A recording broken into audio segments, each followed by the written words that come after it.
Hello, welcome to Chapter 18 of Classics 204. This is a video lecture since I am away today. Today's lecture is not going to be introducing any major new concepts like we had with Chapter 17 or 16 or 15 for that matter. Chapter 18 is a bit of a break as far as the chapters of this book go. There are a bunch of new things in it, but they're mostly variations on things you already know. For example, the relative noun clause. Now you already know about relative clauses. We learned them last term. The ones that we learned about last term are adjectival relative clauses. That means they function like adjectives. They describe a noun or they modify a noun in the main clause. That noun is called an antecedent, and it is what is being described by the adjectival clause. Relative noun clauses don't have an antecedent. An entire relative clause can function like a noun. The antecedent will be left out in the Latin, and you will have to supply one when you translate it into English, or else it will not make sense entirely. Basically, a relative noun clause functions like a substantive adjective. It is not a noun, but it can act like a noun, which means it can be a subject, it can be a direct object, it can be an indirect object, it can do anything a noun can do. So this is probably easier to explain if we look at some examples, which are in this slide here. Our first example, quam rex teruit iuamus. So we have two clauses here, which we know because we have two main verbs, two finite verbs, teruit and iuamus. Iuamus is the entirety of the main clause, and it's we help. Our relative clause, which begins with quam, means the king terrified whom? Whom the king terrified. That's the relative clause. So if we put those together, we get we help whom the king terrified. Note that there is no antecedent in the Latin for that quam. There is no feminine singular noun in the main clause. So we have to supply one when we translate this into English. The generic noun for a feminine singular is woman. So we would supply woman, and we would say we help the woman whom the king terrified. All right. The case of the relative pronoun, as always, is determined by its function in its own clause. It is an accusative in sentence 1 because quam is the direct object of teruit. Now, by coincidence, this clause is also functioning as the direct object of iuamus. But that's just coincidence. It does not have, the clause does not have to have the same function as the relative pronoun does. They can be different, which we are going to see in later sentences that I show you. Like for instance, number 2, cui deus agros dedit oras. Once again, we have two clauses, a main one, oras, that's it, just one word, and a relative clause, cui deus agros dedit. Oras means you pray. Cui deus agros dedit is to whom the god gave fields, or you beseech to whom the god gave fields. All right, so cui, whatever cui is, cui is a dative. It's a dative because in its own clause, it is an indirect object. The god gave fields to whom? To cui. The relative clause, if it was a noun, would be an accusative because oro is one of those nouns that takes oro is one of those verbs that takes a double accusative. So the fact that the cui is a dative has no relationship to whatever oros would normally take as an object. Once again, we do have to assign some kind of antecedent for cui when we translate this into English because English doesn't really use relative noun clauses, at least not as extensively as Latin does. So we would probably go with something like the man. You beseech the man to whom the god gave fields. So you're going to insert an antecedent, a fairly generic one, into the sentence. All right, number 3, porta quod habes. So once again, we have 2 verbs here. We have porta, which is an imperative, and we have habes. Porta means carry or bring. Quod habes, what you have. Bring what you have. This is actually an example of a place where English is fine with using quod habes, what you have, with just having that come after porta. It's not necessary to insert an antecedent in that example because English, for whatever reason, is comfortable with that noun relative clause just sort of existing without an antecedent. Number 4, jactavi ex urba qui casas fregerunt. So we have 2 verbs again, jactavi and fregerunt. Our relative clause begins with the qui, so our main clause is jactavi ex urba, and then our relative clause is qui casas fregerunt. I threw out of the city is our main clause. I threw out of the city. Our relative clause is qui casas fregerunt. Who broke the houses? I threw out of the city who broke the houses. There is clearly a word missing there to make that make sense in English. Qui, our relative pronoun in our relative clause here, is masculine plural. And so we would add a generic antecedent in English, and that would be the men. So I threw out of the city the men who broke the houses. We might also say, I threw the men who broke the houses out of the city, and put the ex urba at the very end of the sentence. That's fine. And finally, quae in urba manet potens est. Our main clause is potens est, and our relative clause is quae in urba manet. Potens est is powerful. He or she is powerful. Quae in urba manet, who remains in the city. Now, as it happens, quae is feminine, which tells us that est, it's going to be a she is powerful rather than a he is powerful. So who remains in the city is powerful. That almost makes sense, and you could just leave it like that in English, or you may want to say the woman or she who remains in the city is powerful. And here, for your help, are the slides with the translations of those examples. So that's that for the relative noun clause. Let us now move on to the interrogative pronoun. The interrogative pronoun, like every pronoun, declines. It means who or what, and it is used to ask questions. So, as I said, it declines just like any other pronoun. It is, however, more common in the singular, and I'm just reaching over to my textbook here. So there is a chart on page 166 that goes over all of the different persons and numbers and cases, genders, numbers, and cases of the interrogative pronoun. Okay.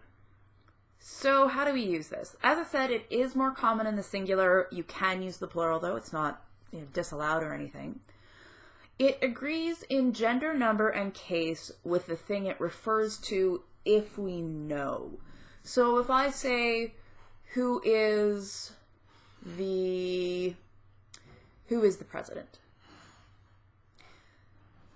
Maybe that's not. So you could, given that the president has historically always been male, it would be not unnatural to make the interrogative pronoun male, and it would also be singular, given that the president, there's only one, so it's going to be singular. If unknown, the pronoun will default to masculine for people. Note that this is only really an issue in the plural. or it will default to neuter for things. And it will usually default to the singular unless there's some very good reason for making it plural. Like you say, who are those men? Well, then you're going to have to use a plural pronoun because you know that you're asking a question about a group of men, not just one man. The singular, when it is declined, has some similarities to a first-second declension special adjective. Note cuius and cui for the genitive singular and the dative singular. The plural, when declined, has both first, second declension and third declension features. And it must be memorized. The genitive means whose or of whom. This means whenever you see the word whose beginning a question in English, and if you have to translate it to Latin, you need to use a genitive of the interrogative pronoun. The dative often means to whom or for whom. Only use the word who for the nominative, and if it's referring to a person. Who is the nominative of the interrogative pronoun in English? Whom is the correct translation for the interrogative pronoun in the accusative, dative, or ablative case, with or without a preposition. Whom is the object case for the English interrogative pronoun. So having talked about the interrogative pronoun, we will now talk about the interrogative adjective. The interrogative adjective you actually already know. It is completely identical to the relative pronoun. So if you go back to section 63, which is on page 117, that chart for the relative pronoun is also the chart for the interrogative adjective. So like all adjectives, it must modify a noun and agree in gender, number, and case with that noun. It means which or what. So you could say, which man is asleep? Which is an interrogative adjective. And because man in that sentence would be a nominative singular masculine, you would use the nominative singular masculine of the interrogative adjective for the word which. All right. Next thing. Ipsa and idem. We have a couple of new pronouns. Yeah, these are pronouns. They're called intensive pronouns. Okay, so let's think a little bit about what pronouns we already know. So we know ego and its various forms. Tu, the second person singular pronoun and its various forms. Nos, the first person plural personal pronoun. Vos, the second person plural personal pronoun. And we also know is, hic, and illa. So I've just given you the nominative for all of those. Is, hic, illa, those are demonstratives. Is means this or that. Hic means this, illa means that. So we have these pronouns, and of course we've also just learned the interrogative pronoun. We also have the relative pronoun, qui, quae, quod, which is used to introduce relative clauses. And so now we are going to get a few other pronouns. Latin has quite a few pronouns. So our first one, which is already up on the slide here, ipsa, ipsa, ipsum. It declines just like all pronouns do. Pronouns have to decline. It has the same odd genitive singular and dative singular endings as most of the other pronouns you've learned, but for the most part, its endings follow the regular first, second declension endings. So let's take a quick look at the chart on page 167. The nominative masculine singular has a odd ending in that it is E rather than US or something like that. The genitive and the dative are strange. They have the special adjective endings. The accusative and the ablative and everything in the plural have completely normal first, second declension endings.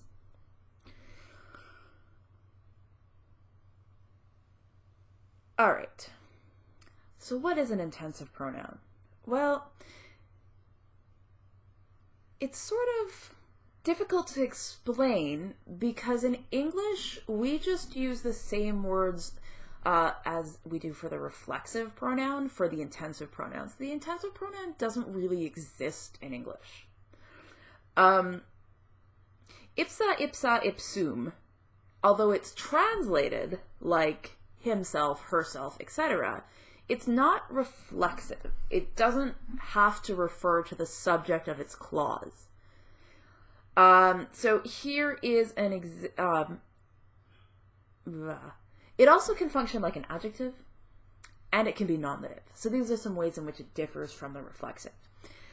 There are a whole bunch of examples in the book, and I'll talk about a couple of them in a second, but first I will just draw your attention to the examples that are on the slide, which are meant to tell you the difference between, to show you the difference between intensive and reflexive. So, Caesar ipsa Cleopatram amavit. So let's take a look at the ipsa in that sentence. That is nominative singular masculine. These pronouns can and often do function adjectively. So rather than just being a pronoun, much like illa or is or hic, it can modify a noun. And in this case, it is modifying Caesar. So Caesar ipsa means Caesar himself. That's the subject. The subject of this sentence is Caesar himself. Caesar himself loved Cleopatra. Now let's look at the difference with the next sentence in which we have a reflexive. The reflexive say is going to be translated with the same word in English as ipsa was, himself. But it has a different meaning because the reflexive pronoun can't be a nominative, so it's not part of the subject. So Caesar say amavit means Caesar loved himself, as opposed to Caesar himself loved Cleopatra.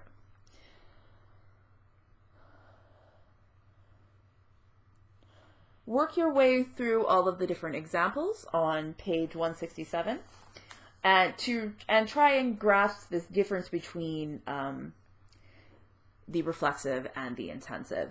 And then we can certainly talk about this when I return next week.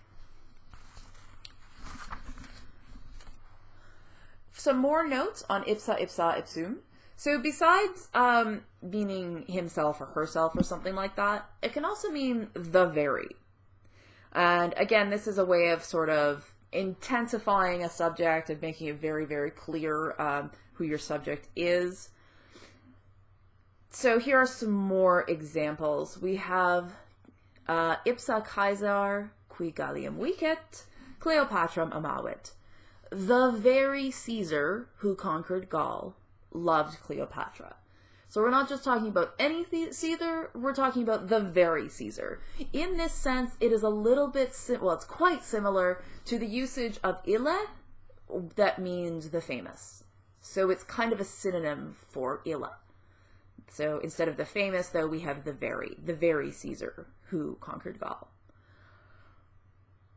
So far, all the usages I have showed you are the adjectival uses, but it does not have to be an adjective. It can stand alone, as in the next two examples, ipsa Cleopatram amavit.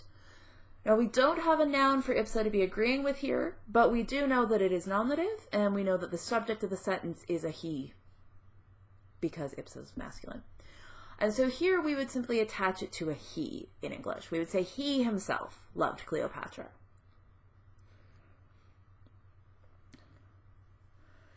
And for the next example, Caesar ipsam amavit. Okay, so our subject is Caesar. Caesar loved. Who did Caesar love? Herself. That sounds sort of weird in English, so in English we would likely stick in a generic female noun there, so we would say Caesar loved the woman herself. Okay, so that's all there is to say about that pronoun. Let us move on to the next pronoun, which is also an intensifying pronoun, but this is one that has a slightly different meaning. And this pronoun is idem, eadem, idem. This pronoun means the same. Like with ipsa, it can stand alone as a pronoun, or it can be adjectival. If it stands alone, you have to add some generic noun to the same when you're translating. For instance, if you had eadem, the feminine nominative, you would say the same woman. If you had eidem, so that's the masculine plural nominative, you would say the same men. And if you have idem, the neuter singular nominative, you would say the same thing. The only difference between the masculine nominative singular and the neuter nominative singular is the length of the vowel. So the masculine has a long I and is idem, and the neuter has a short I and is idem. It has a number of unusual spellings, and it also is formed in a slightly unusual way. So we've already seen uterqua, utraqua, utrumqua. That adjective is made by taking uter, utra, utrum, declining it, and then adding a que on the end. This adjective is sort of made, well, it's basically made by taking is, ea, id, and then adding dem to the end. It's not quite that simple though, because sometimes some spelling changes happen when you add that dem. You may recall something similar with possum. Possum is pos plus sum. And well, originally it would have been pot plus sum, but the T has turned into an S in front of the S's, but not in front of the other ones. So we have possum, potest, potest, for instance. All right, so basically what happens in idem, eadem, idem, is that anytime there is an M at the end of the form of is, ea, id, that M is going to turn into an N in front of the dem. So this comes into play in the accusative masculine and feminine singular, where we have eundem instead of eumdem, and eondem instead of eamdem. And it also comes into play in the genitive plural. So these spelling changes need to be memorized, but there is a pattern there. Now I will also take a look at the examples that I have written up on the slide. So the first one, idem Kaiser qui Gallium vicet, Cleopatram amavit. You may notice a theme in my examples today. So that would be the same Caesar. So this is an idem that is masculine, singular nominative, and it is modifying Caesar. So it's the same Caesar. The same Caesar who conquered Gaul loved Cleopatra. My second example is ego fraterque meus eandem amamus. All right, so what do we have going on here? Well, we have one verb, so we know we've only got one clause, amamus, so that's we love.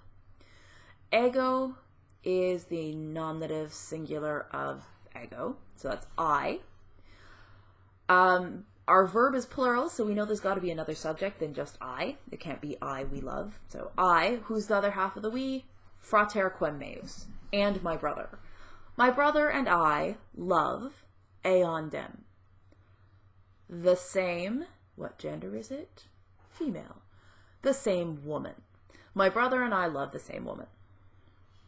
So the first example, the idem Kaiser, is an example of idem acting kind of adjectively, and then the second example, ego fraterque meus eandem amamus, is an example of this pronoun acting, well, as a pronoun rather than as an adjective.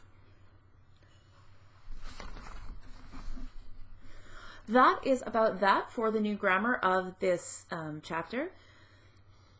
I hope that this has been helpful and that you understand what's going on. However, if you don't, do keep in mind that I will be back on Tuesday and we will have lots of time to go over anything you didn't understand in this chapter.